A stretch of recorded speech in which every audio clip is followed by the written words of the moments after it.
papuri na ipagkakaloob ng ating ina sa bagong Jerusalem, Inang Venus, at sa interpretasyon, Inang Tres.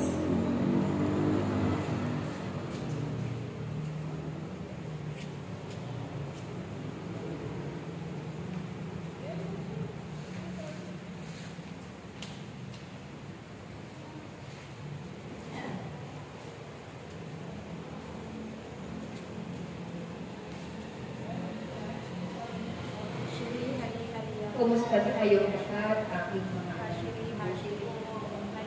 Naway datnan kayo ng salita ng Diyos na taglay ang kalakasan ng bawat isa. Naway ang salita ng Diyos na inyong napapakinggan ay magbigay buhay at magbigay ng kagalingan sa inyong katawan. Sapagkat ang mga salitang naririnig ninyo sa tuwing ang Diyos ay naririto sa inyong harapan, ito ay may kalakip na pag-ibig sa inyong lahat.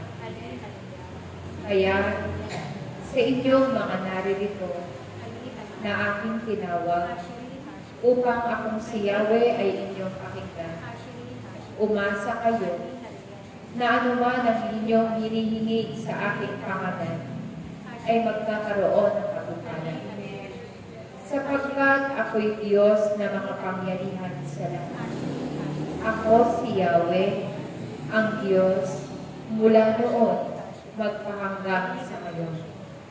Anuman ang inyong pangangailangan, sa akin ninyong hingi, sapagkat nasa akin ang lahat ng bagay, upang ito ay inyong makamit. Ang tumatawag sa akin ay aking pakikinggan. Ang lumalapit sa akin ay aking tatanggapin. Sapagkat ako ang inyong Ama na nagbibigay sa inyo ng mga bagay na naisin ninyo.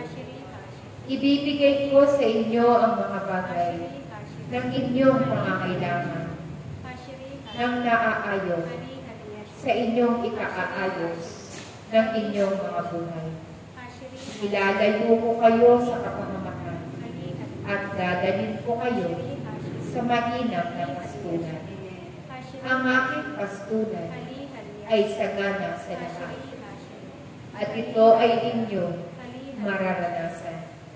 Kaya't aking mga anak, sa tuwing kayo'y aking tatawagin, nawa kayo ay tumalima, pakinggan ang aking tinig, sapagkat sa pamamagitan ng inyong pakikinig sa tinig ng Diyos, dadaloy ang inyong kagalingan, dadaloy sa buhay ninyo ang kasaganaan, at kayo'y palalayain sa mga kahirapan.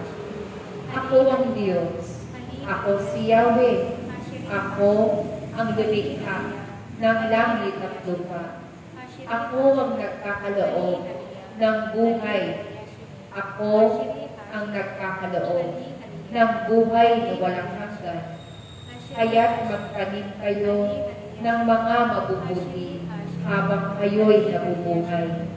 Talikuran ang mga kasalanan at lumapit sa Diyos na nagbibigay buhay sa inyong lahat.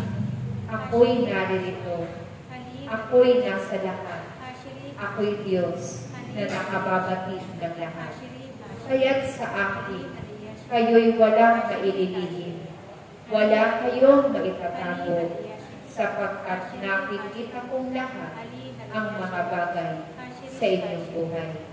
Kaya't aking mga anak, kung nais ninyong lahat na kayo'y pagharian ng Diyos, nawa kayo ay patuloy na lumapit sa akin, at kayo ay aking tatanggapin. Ano man ang inyong mga kasalanan, kayong lahat ay aking patatawarin, sapagkat ako ang inyong Ama at kayo nga ang aking mga anak. Maraming salamat sa inyo.